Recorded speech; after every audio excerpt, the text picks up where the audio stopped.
안녕하세요. 오늘도 서연살롱을 찾아주셔서 감사합니다. 제 이름 중에 성이 굉장히 독특해요. 저는 어씨예요.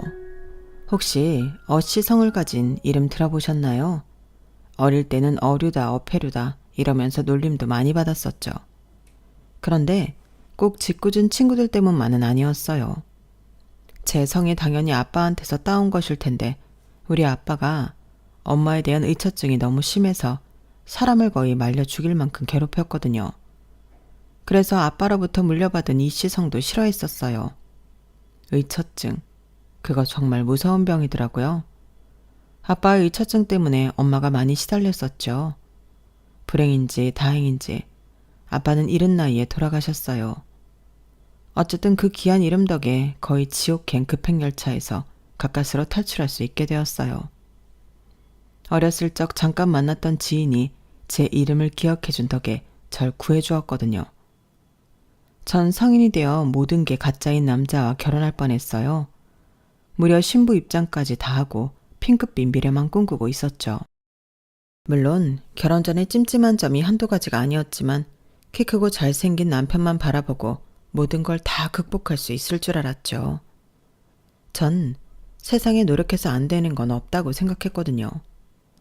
제가 무일푼 전교 꼴찌에서 의대까지 간 여자거든요.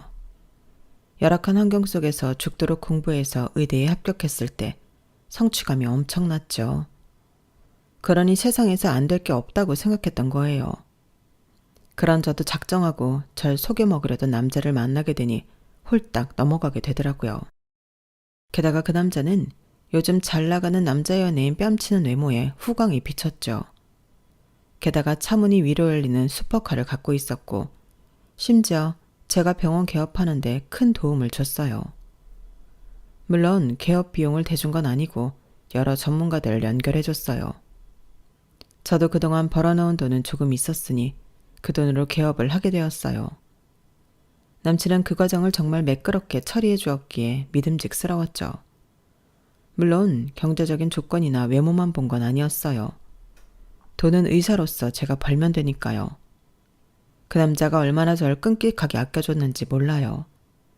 살면서 다신 이런 남자 못 만나겠다 싶어서 꽉 잡고 결혼까지 진행했던 거죠.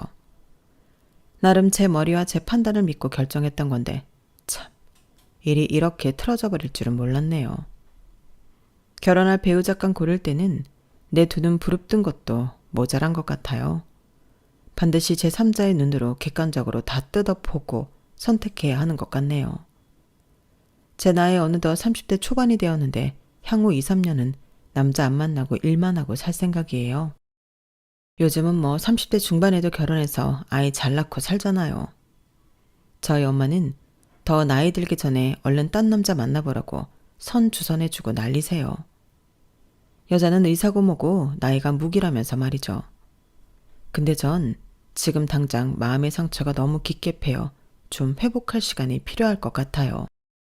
착하디 착한 줄로만 알았던 사기꾼 놈에게 당하고 나니 새로운 남자를 만날 에너지가 안 생기네요. 일단 다른 사람의 결혼 생활이 어떠한가 살펴보기 위해 사연살롱의 문을 두드렸어요. 이곳에서 여러 유형의 결혼 생활을 알고 나니 오히려 마음이 좀 편안해졌어요. 꼭 해피한 결혼만 있지 않은 걸 알고 나니 제게 어려움이 닥쳐도 의연하게 이겨낼 자신이 생기더라고요. 사람 사는 게 다 똑같구나 이런 생각도 들고요. 제가 어릴 적부터 진짜 힘들게 살아온 이야기도 한번 꺼내볼게요. 제 이야기에도 찐으로 공감하실 수 있을 거예요. 지금부터 시작할게요. 아마도 아빠의 이처증은 엄마의 빼어난 외모 탓 아니었나 싶어요. 허리까지 내려오는 긴 머리에 168에 꽤 큰 키였던 엄마는 화려하게 생긴 외모였어요. 지금도 옛날 사진 보면 약간 서양 모델같이 생겼더라고요. 하지만 성격은 지금도 너무 겸손하고 순박하고 한마디로 선한 분이에요. 늘 친절한 우리 엄마의 웃음에 많은 남자들이 쓰러졌고 무턱대고 들이대는 총각들도 많았다고 해요. 그래도 엄마는 워낙 내성적이라 남자 손목 한 번을 잡아본 적이 없었는데 아빠는 정말 그림자처럼 계속 따라다녔다고 해요. 무려 3년을 말이죠. 엄마가 아빠를 처음 만나 연애하던 시절을 떠올릴 때면 늘 웃으면서 얘기하셨어요. 그래도 그때는 좋은 기억이었나 봐요. 비록 끝은 처절하게 안 좋게 끝났지만 말이죠. 그래도 네 아빠랑 처음에 연애할 땐 좋았어. 아마도 그땐 엄마 눈에도 콩깍지가 씌어서 좋은 점만 눈에 보였는지도 모르겠지만 지금 와서 찬찬히 돌이켜보면 그때도 네 아빠의 의처증 증세가 조금씩 드러나고 있었지. 아직 아가씨인 내가 지나갈 때 남자들이 흘낏 쳐다라도 보면 추궁을 했으니 말이야. 그렇게 날 의심하는 게 지겨워서 네 아빠랑 헤어지려고 했을 땐 이미 우리 미희가 엄마 뱃속에 생겨버리고 말았지. 그 후로 결혼까지 하고 아빠와 살 때 엄마는 우리 미희만 바라보고 살았지 뭐. 삶에 낙이 없었으니 말이야. 전 엄마를 도와줬다던 엄마의 친구에 대해서 늘 궁금했어요. 엄마 친구 숙자 아줌마랑은 어떻게 만나게 된 거예요? 날 잠깐 키워주기도 했었다면서. 그래. 아빠가 하도 엄마를 복날에 닭 잡듯이 잡아서 널 엄마의 오랜 친구 숙자한테 맡기고 서울로 도망쳐버렸어. 엄마가 서울 가서 자리 잡으면 반드시 널 다시 데리고 가려고 말이야. 어차피 아빠한테 맡겨놔봤자 널 제대로 보살피지 않을 거란 걸 알고 있었거든. 엄마가 어릴 적부터 자매처럼 지내던 숙자 아줌마는 아주 부잣집으로 시집가서 대골 같은 시댁에서 팔출부 열어두고 살고 있었어. 그래서 잠시 맡길 수 있었던 거지. 그런데 그 중간에 네 아빠가 날 찾겠다며 웬 트럭을 빌려 타고 서울로 오다가 사고가 나서 저 세상으로 가버렸지 뭐니. 아빠가 탔던 트럭은 절벽으로 굴러떨어져 심지어 폭발까지 해버렸지. 날 괴롭히던 네 아빠가 죽고 나니 홀가분할 줄 알았는데 그래도 장례 치를 때 눈물 많이 나더구나. 나한텐 저승사자 같은 양반이었지만 내 아이의 아빠였으니 말이야. 많이 어렸던 너는 기억도 잘 안 나지? 어쨌든 숙자 아줌마가 우리 미희를 한 1년 정도 키워줬지. 그럼 숙자 아줌마랑 여전히 연락하고 지내는 거예요? 아니, 숙자가 시댁 어른들과 살다 보니 그쪽 시부모들이 널 무턱대로 맡긴 엄마를 엄청 싫어하셨고 중간에서 연락을 차단해버린 것 같아. 그래서 자연스레 연락이 끊겨버렸어. 그 후로 소식 들으니 미국으로 온 가족이 이민 가버렸다는구나. 그래도 언젠가 빚 갚을 날이 오겠지. 제가 워낙 어렸을 적이라 숙자 아줌마네 집에 맡겨줬던 것도 아빠에 대한 기억도 잘 없어요. 하지만 엄마의 사랑을 듬뿍 받고 자랄 수 있었어요. 세상의 가족이라곤 우리 단둘 뿐이었으니까요. 서울로 올라와서 엄청나게 가난하게 살았던 기억부터 나요. 그게 제 첫 기억이었으니 마치 전 고향이 서울인 것처럼 느껴져요. 엄마와 전 거의 무일푼으로 서울로 올라와서 한 식당 보일러실에서 돗자리 깔고 생활했어요. 상가 공동 화장실을 쓸 수 있었는데 그것이 너무 무서워서 어린 저는 요강에다 용변을 보았었죠. 쥐, 고양이, 바퀴벌레 등은 하도 많이 봐서 나중엔 그냥 식구 같았어요. 식당 한켠 보일러실에서 살면서 초등학교도 입학하고 친구도 사귀었어요. 하지만 친구들에게 우리 집에 놀러오라고 할 수조차 없었어요. 슬금슬금 창피하고 불편하다는 생각이 들기 시작했죠. 엄마가 식당 일은 물론 투잡, 쓰리잡까지 뛰어가며 제 뒷바라지를 하고 있다는 사실을 너무 당연하게 여기고 있었어요. 그러다가 제가 크게 각성한 사건이 벌어지고 말았죠. 새벽에 자전거로 우유 배달 알바를 하던 엄마가 차에 부딪혀 중상을 입었던 거예요. 전 사고 소식을 듣고 병원으로 달려갔어요. 이미 대수술을 마치고 입원해 있는 엄마 앞에서 대성통곡을 했던 기억이 있네요. 엄마, 선생님들, 우리 엄마 좀 살려주세요. 나 우리 엄마 없으면 못 살아요. 저 아직 초등학생이란 말이에요. 엄마, 이제 내가 열심히 공부할게요. 보일러실에서 산다고 불평불만 안 하고 늘 감사하는 마음으로 살게요. 제발 깨어나 주세요. 그러자 엄마가 마취해서 스르르 깨어나 제게 말했어요. 미야, 울지 마. 많이 놀랐지 우리 아가? 엄마가 다리만 많이 다쳤지 다른 곳은 멀쩡하니 우리 미 끝까지 먹여 살릴 수 있어. 원래 세상의 모든 엄마들은 강한 법이야. 엄마가 팔다리가 다 잘린다 한들 우리 딸 하나 못 먹여 살리겠어? 걱정 마. 우리 딸 평생 지켜줄게. 큰 사고로 죽다 살아난 엄마는 마취에서 깨어났을 때도 늘 외동딸인 제 걱정뿐이었어요. 엄마는 비몽사몽간에도 절 평생 지켜준다고 했지만 그 순간 이후로 전 제가 엄마를 지켜야겠다고 다짐했어요. 보일러실에서 살든 똥수관에서 살든 그곳이 어디든지 엄마와 함께 살 수만 있다면 다 좋았어요. 다리를 크게 다친 엄마는 그 후로 왼쪽 다리를 아주 살짝 절게 되었어요. 남들이 보면 거의 티가 안 날 때까지 재활을 열심히 하셨지만 딸인 저는 엄마의 다리를 보면 마음이 찢어졌어요. 당연히 하루 종일 서서 해야 하는 일들은 다 그만둬야 했어요. 대신 수소문 끝에 아기들 내복 공장에서 하루 종일 앉아서 할 수 있는 일을 찾아내셨죠. 식당 일을 못하니 식당 보일러실에서도 나을 수밖에 없었어요. 하루아침에 길가에 나앉을 형편이 된 채로 엄마가 내복 공장일 면접을 보는데 제가 따라갔어요. 공장장 문 앞에서 쪼그려 앉아있는데 웬 조폭같이 생긴 험상궂은 아저씨가 제게 말을 걸었어요. 넌 누구냐? 저요? 우리 엄마가 오늘 여기 면접 보러 오셔서 따라왔어요. 집에서 기다리지 여기까지 따라왔냐? 저희 집 없어요. 식당 보일러실에서 살다가 엄마가 식당에서 일 못하시니 같이 쫓겨났어요. 날씨가 아직 따뜻하니 공원 벤치에서 신문지 덮고 자려고요. 초등학생이었던 제가 너무 불쌍한 얘기를 아무렇지 않게 말하니 그 아저씨가 허허허 하고 웃더라고요. 그런데 공장장실로 들어가서는 한참 후에 나오시더군요. 알고 보니 그 아저씨가 공장장님이었어요. 엄마 면접을 다 마친 공장장님이 문 앞에서 기다리고 있던 제게 말했어요. 그 녀석 참 똘똘하게 생겼구나. 강상래 씨가 너희 엄마지? 오늘부터 공원 벤치에서 자지 말고 우리 공장 여자 기숙사에서 지내도록 해라. 아침, 점심, 저녁 다 나오니까 밥도 마음껏 먹고 말이야. 엄마는 머리가 땅에 닿도록 감사의 인사를 연거푸했어요. 덕분에 제 머리까지 강제로 숙이면서 인사하라고 하셨죠. 감사합니다, 공장장님. 저와 제 딸까지 이렇게 걷어주셔서 정말 감사해요. 이 은혜 잊지 않고 성실하게 일하겠습니다. 겉으로만 보면 정말 무서울 것 같았던 공장장님은 오히려 저희 엄마에게 격려의 말씀을 해주셨어요. 강상래 씨, 힘내세요. 아까 면접 볼 때 사고로 다리 다치셨다고 했죠? 자, 제 팔 좀 보세요. 이 덩치에 안 맞게 한쪽 발이 뼈다귀만 있죠. 저도 소시적에 프레스에 팔이 끼어 이렇게 되고 말았습니다. 그래도 비관하지 않고 죽을 힘을 다해 살아와서 꽤 큰 공장까지 운영하게 된 거예요. 전 일하느라 앞만 보고 달려와서 결혼도 못하고 가족 한 명 없는 신세지만 그래도 쌍래 씨는 저렇게 어여쁜 딸까지 있고 세상 다 가지셨네요. 사람은 정말 겉만 보고는 모르는 거더라고요. 그 후에도 공장장님은 우리 모녀를 살뜰히 챙겨주셨어요.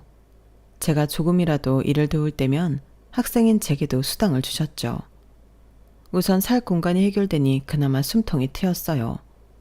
엄마는 저금이라는 것도 조금씩 할 수 있었죠. 그런데 굉장히 친하게 지내던 여공들 사이에서 개모임을 하는 게 유행처럼 번졌어요. 저희 엄마도 거의 친자매 마냥 친하게 지내던 여자 동료들과 개모임을 했어요. 돈 없는 사람들이 십시일반 모아 갯돈을 타면 꽤 큰 돈을 가질 수도 있기 때문에 그땐 개를 정말 많이들 했었어요. 갯돈을 꽤 많이 부었을 때쯤 큰 사건이 터지고 말았어요. 개모임을 갖고 다음날 아침 주말 수당을 받기 위해 주말에도 공장 일을 하던 엄마에게 다른 여공들이 달려왔어요. 미 엄마, 순이 그년이 우리 갯돈 들고 날랐어.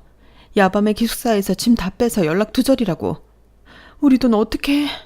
아, 내 돈, 내 피 같은 돈. 개모임을 함께하던 여공들은 다들 울음바다가 되었고 초상집이나 다름없었어요. 개주가 그때까지 모은 돈을 다 들고 튀어버린 거였어요.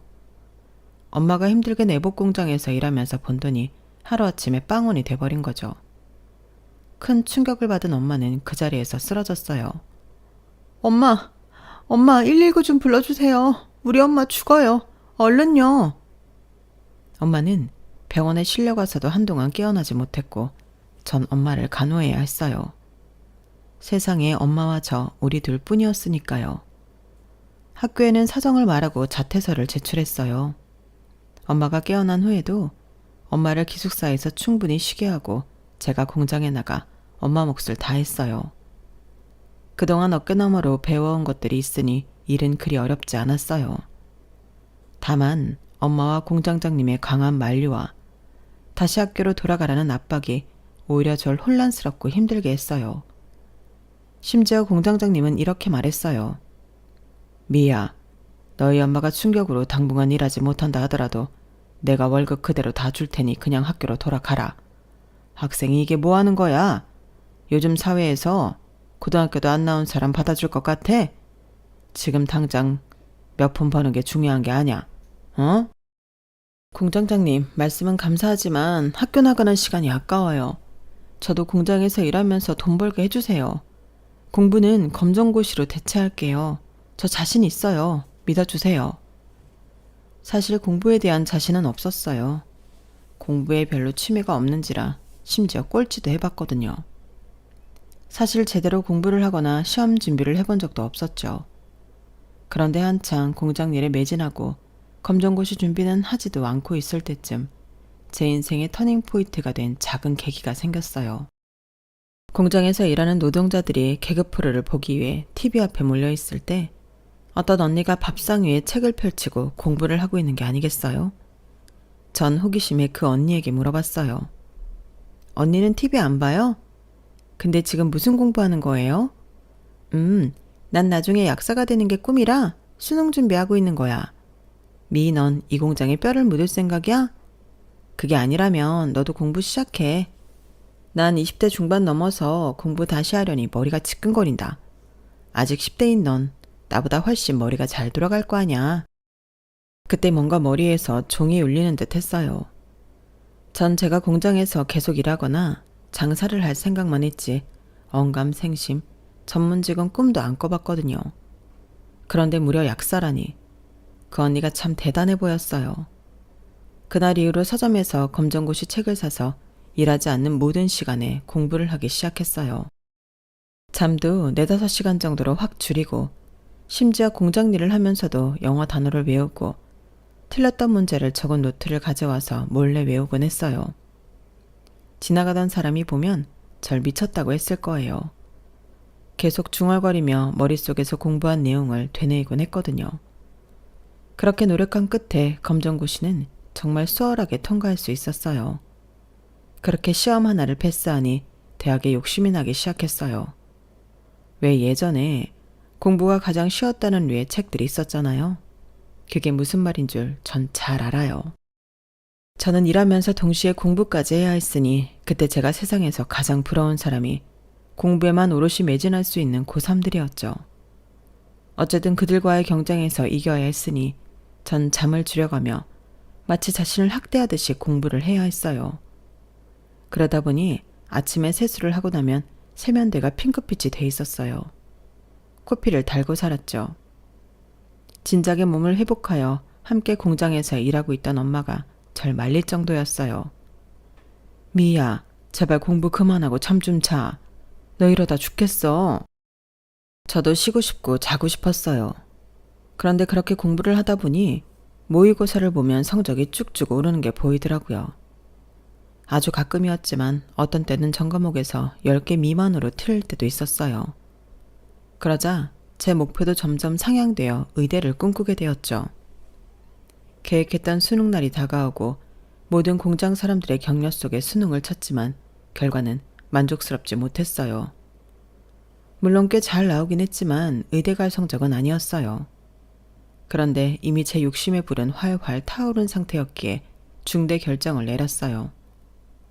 엄마, 정말 미안하지만 나 재수 좀 할게요. 마지막으로 공장 일 안 하고 하루 종일 공부만 한번 해보고 싶어요. 미친 듯이 했을 때 내 실력이 어느 정도 나오나 테스트 해보게요. 전 돈이 없으니 EBS 무료 강의를 들으며 하루 300원 하는 구립 독서실에서 열심히 공부했어요. 라면으로 끼니를 때웠지만 일 안 하고 하루 종일 공부만 할 수 있다는 사실에 얼마나 행복했는지 몰라요. 그렇게 재수를 한 끝에 드디어 의대에 합격할 수 있었어요. 너무 기뻐서 가슴이 터질 것만 같더라고요. 이 소식을 당장 엄마에게 전했어요. 그런데 제 합격 소식보다 엄마로부터 더욱 쇼킹한 이야기를 들었어요. 미희야, 정말 축하해. 역시 우리 딸 장하다. 진작에 공장일 안 시키고 공부만 시킬 걸 그랬어. 네가 고생한 걸 생각하면 엄마가 너무 미안해서 눈물이 다 난다 얘. 미희야, 이제 엄마가 뭐 이야기 하나 해도 되겠니? 석중씨, 거기 그렇게 서 있지 말고 이리 와 보세요. 미희한테 같이 이야기하게요. 석중씨는 바로 공장장님 이름이었어요. 그때까지도 상황 파악이 잘 안 되고 있었는데 공장장님이 정확히 말씀해 주시더군요. 미희야, 합격 축하한다. 우리 공장에서 이렇게 큰 경사가 일어날 줄이야. 총무팀한테 당장 플랜카드 제작하라고 했다. 그래서 말인데 우리 미희 수능 준비하는데 방해 안 하려고 지금껏 숨겨왔었어. 너희 엄마랑 나 이미 혼인신고 마친 사이다. 이제 살림을 좀 합쳐도 되겠니? 당연히 우리 집에서 말이야.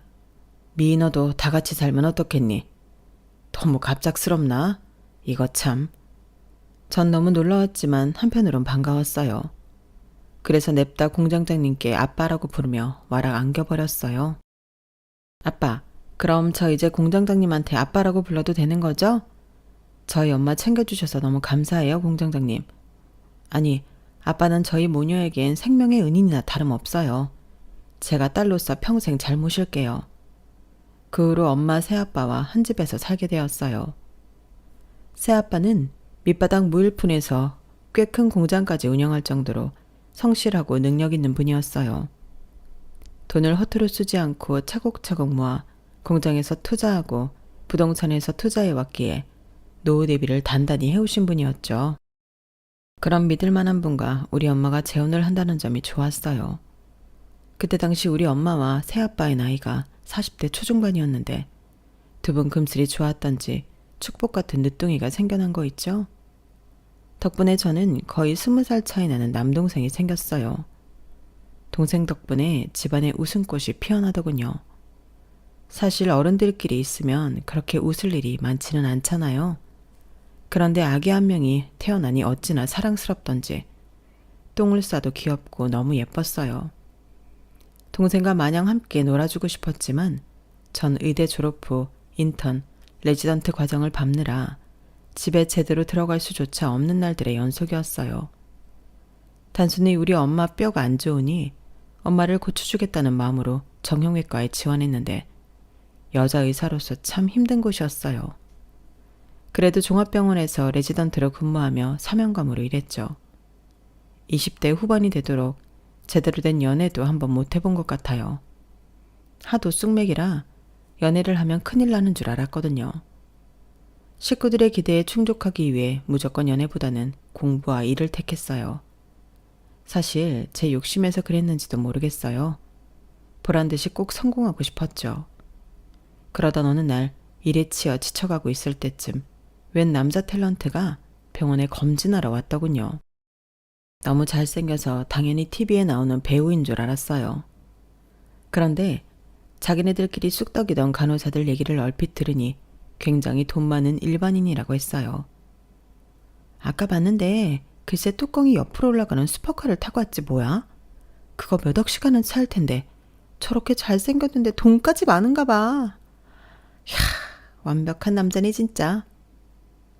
정형외과 교수님이 진료를 보시고 제가 옆에 있었는데 그 환자와 눈이 마주칠 때마다 괜히 움찔하게 되더라고요. 정말 사람에게서 후광이 비친다는 말이 어떤 말인지 알겠더군요. 그래도 전 의사고 환자와 정분이 날 건 아니니 그냥 잊고 있었어요.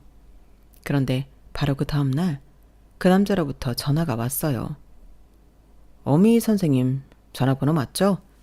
정말 죄송합니다만 제가 거기 간호사분께 간곡히 부탁드려서 선생님 전화번호를 받았어요. 너무 미인이시라 한번 꼭 다시 만나고 싶었어요. 사적으로 말이죠. 그의 전화를 받고 띠용. 이게 꿈인가 생시인가 했어요. 내가 관심 있던 남자한테서 바로 연락이 오다니 너무 좋았어요. 제 전화번호를 친히 전달했다던 그 친한 간호사에게 한턱 거하게 써야겠다는 다짐을 했어요. 하지만 너무 좋아하는 티를 내면 없어 보이니 속으론 침을 흘리면서도 최대한 도도한 척을 했어요. 네, 안녕하세요. 그런데 혼자 사적으로 만나고 이런 건 좀 아닌 것 같아요. 죄송합니다. 왜 그랬는지는 모르겠는데 그렇게 전화를 끊어버렸어요. 아마도 연애를 한 번도 못 해본 쑥맥이어서 그랬을지도 모르겠네요. 하여튼 그 다음 날부터 그 남자에게서 병원으로 난초와 꽃다발, 케이크 등이 매일매일 배달 왔어요. 종합병원 의사는 그런 거 받으면 안 된다고 보내지 말라고 해도 그는 막무가내로 보내왔어요. 그 남자는 병원 식구들이라면 모두 다 알 정도로 절 좋아한다는 걸 티를 팍팍 냈죠. 그의 고해에 못 이기는 척 넘어가서 사귀게 되었어요. 그의 이름은 최서진이고 나이는 33이었어요. 꽤 젊은 나이임에도 불구하고 금융업적으로 굉장히 잘 나가는 인재였어요. 그 덕분에 재산을 많이 모았다고 하더군요. 정말 최고급으로만 데이트 코트를 쌓았어요. 그런데 물질적인 부분 때문에 그와 결혼을 꿈꿨던 건 아니에요. 돈이야 저도 의사 생활하면서 벌만큼 벌 수 있으니까요. 남친은 저와 사귀면서 고아원 봉사활동도 함께 가고 어려운 곳에 기부도 하며 참으로 믿음직스러운 모습을 많이 보여줬어요. 게다가 저를 공주처럼 극진히 대접해 주었고 제가 바빠서 잘 챙기지 못하는 저희 가족들까지 챙겨주었어요. 우리 새아빠와 아직 어린 남동생 생일까지 다 챙기더군요. 제 입장에선 이보다 더욱 멋지고 믿음직스러운 남친은 없었어요. 당연히 남편감으로도 손색이 없었죠. 자연스레 결혼을 꿈꾸고 이 남자와 함께하는 미래를 계획하게 되었어요. 그런데 나중에 생각해보면 사귀는 도중에 약간 이상한 점이 몇 가지 있었어요. 하루는 버스를 타고 남친을 만나러 가는데 저 멀리서 워낙 눈에 띄었던 남친의 슈퍼카 옆에서 남친과 어떤 여자가 작은 실갱이를 벌이고 있더군요. 그 여자가 남친에게 뭔가 따지는 듯 했어요. 버스에서 내려 가까이 가니 이미 상황은 종료되고 남친만 있더군요. 자기야, 아까 버스에서 봤는데 그 아줌마 누구야? 자기한테 마구 따지는 것 같던데? 아, 그 미친 여자? 웬 사이비에서 나왔나 봐. 내가 잘생긴 건 알아가지고 나보고 뭐 도를 아시냐 어쩌나 그러대. 경찰에 신고하기 전에 얼른 갈 길 가시라고 했지. 남친의 대수롭지 않은 반응에 저도 그러려니 하고 넘어갔어요. 그 다음에 남친과 카페에서 데이트를 즐기고 있는데 남친이 화장실에 간 사이 남친 핸드폰에 카톡 알림이 뜨더군요. 얼핏 봤는데 아빠 어쩌고 하는 내용이었어요. 좀 이상한 맘에 남친이 화장실에서 돌아오자마자 물어봤어요. 자기야, 카톡 알림이 뜨길래 봤더니 자기한테 아빠라고 부르는 사람이 보내왔더라? 누구야? 웬 아빠? 그때도 남친은 별로 대수롭지 않다는 듯이 너무나 자연스럽게 넘어갔어요. 아, 우리 고아원 봉사활동 가는 곳 있잖아. 거기 아이들 중에 날 아빠라고 부르는 아이들이 꽤 많어. 내가 자식이 한두 명이어야지. 그런데 실제로 저와 같이 갔을 때도 아빠라고 부르는 아이들이 종종 있었어요. 그래서 당연히 남친의 말을 믿고 넘어갔어요. 이쯤 되면 제가 참 바보 같죠? 나름 공부 잘해서 의대까지 간 똑순인데 사랑엔 참 바보 같았나 봅니다. 그 후로도 남친을 쭉 믿었고 그의 부모님까지 만나게 되었어요. 당연히 결혼을 허락받기 위해서였죠. 남친의 부모님은 미국에서 대학 교수를 하고 계시다고 했어요. 잘생긴 남친이 괜히 나온 게 아니더라고요. 부모님 두 분 다 정말 인상이 너무 좋고 교양 넘치는 분들이었어요. 이분이 우리 서진이의 짝꿍이 될 처자인가? 의사라면서요? 어쩜 이렇게 얼굴도 예쁘고 똑똑한 처자를 데리고 왔나? 우리가 아들 하나는 참 잘 키웠다니까? 그런데 우리 서진이가 얼마나 능력 있는 남편감인지 잘 알죠? 얘가 하는 사업은 믿고 투자해도 좋아요. 우리가 미국에서 몇십 년간 교수 생활하고 있지만 우리가 그 큰 재산을 일굴 수 있었던 건 다 우리 아들 덕분이에요. 몇 년간 재산을 크게 불려준 덕분이요. 우리 아들은 금융업 쪽에 떠오르는 큰 손이라고 받아 좋아요. 모르긴 몰라도 아마 나중에 한국의 워렌 버핏이라고 대서특필될 인물이라고요. 그때 뭐 남친한테 콩깍지가 한 1,000만 겹은 씌워졌을 때라 남친 엄마가 자기 아들 자랑하는 게 미워 보이지 않았어요. 오히려 남친이 그렇게 대단한 인물이었나 하며 그의 능력에 대해 다시 보게 되었어요. 안 그래도 남친이 결혼 이야기를 하면서 계속 개원의가 될 수 있도록 도와주겠다며 개업 이야기를 했었거든요. 그래서 저도 가족들과 상의 끝에 개업을 하기로 결정했어요. 남친은 그 과정에서 전문가들을 연결해 주었어요. 개업하는 데 드는 비용은 다 제가 모은 돈과 대출로 지불했어요.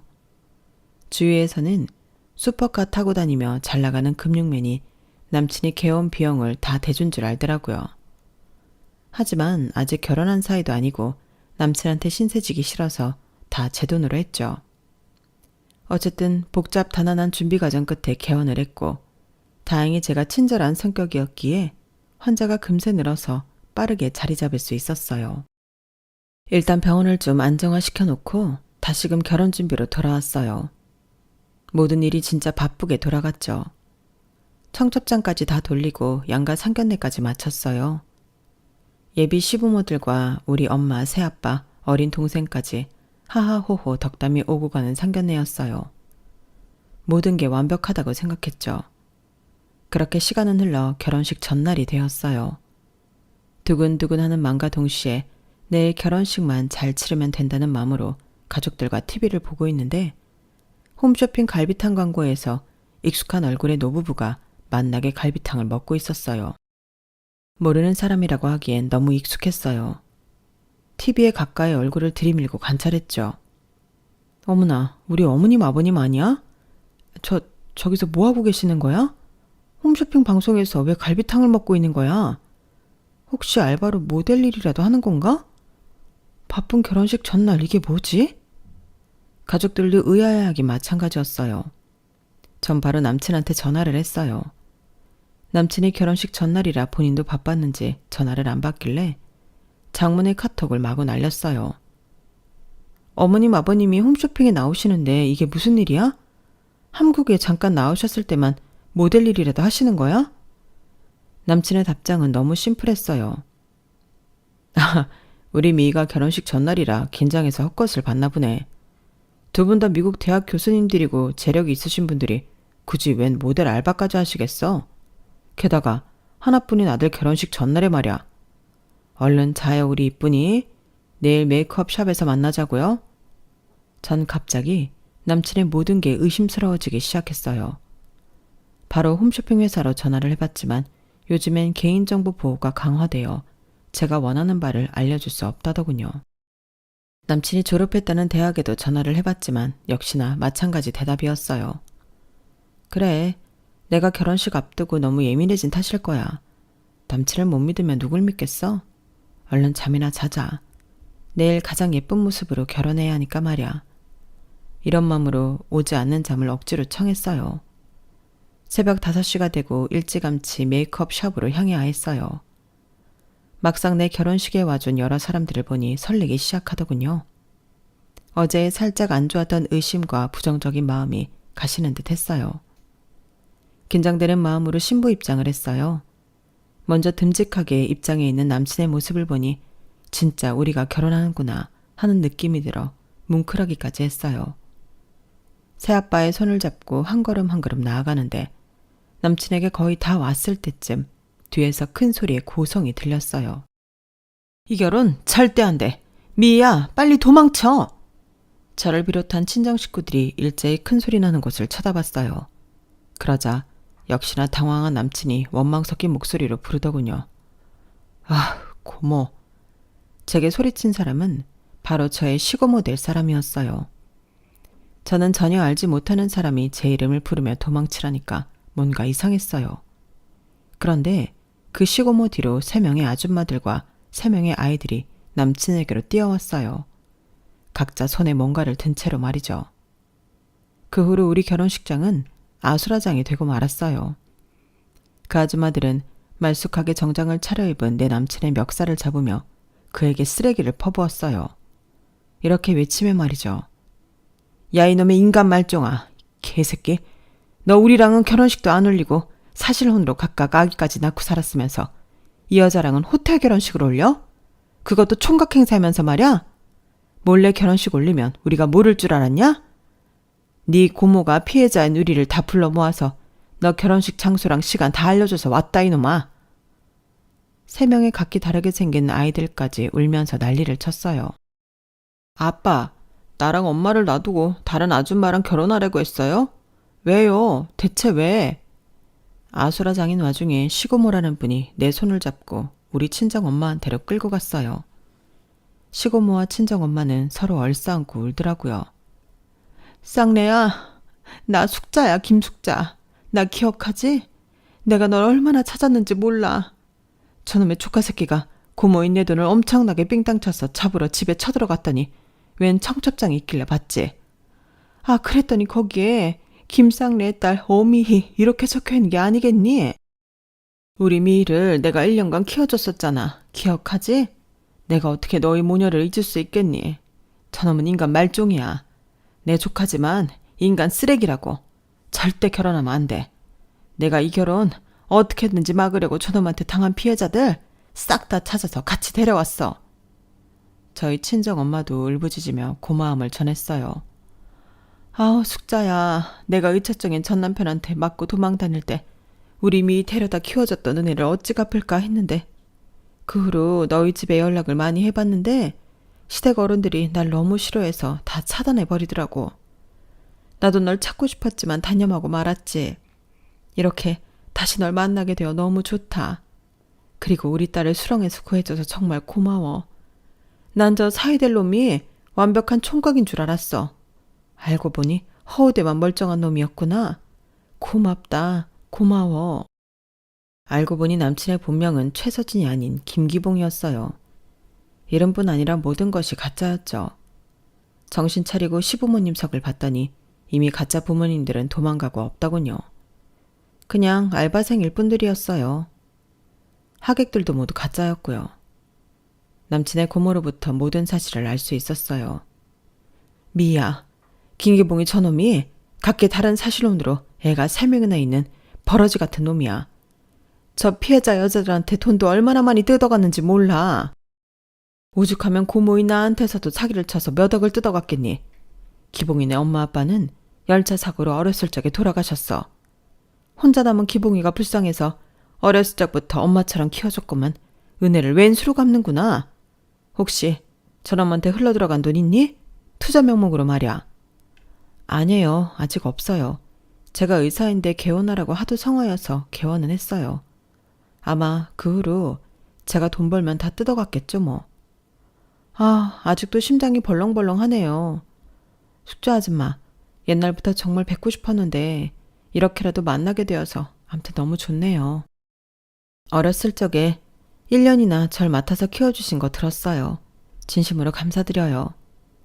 정말 만감이 교차했어요.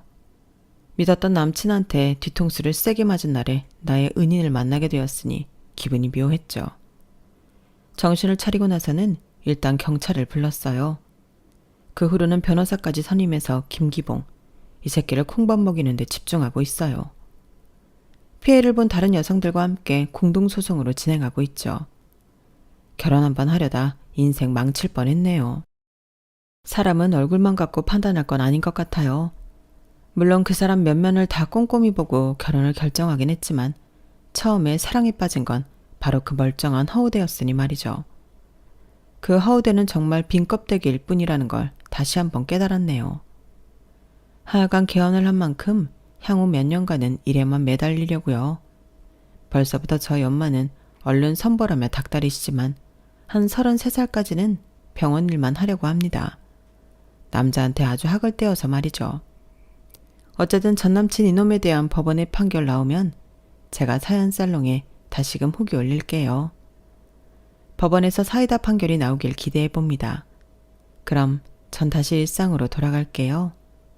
제 대신 여러분께서 알콩달콩한 사랑과 행복을 누리시길 기원할게요. 그럼 지금까지 저의 긴 글 읽어주셔서 감사합니다.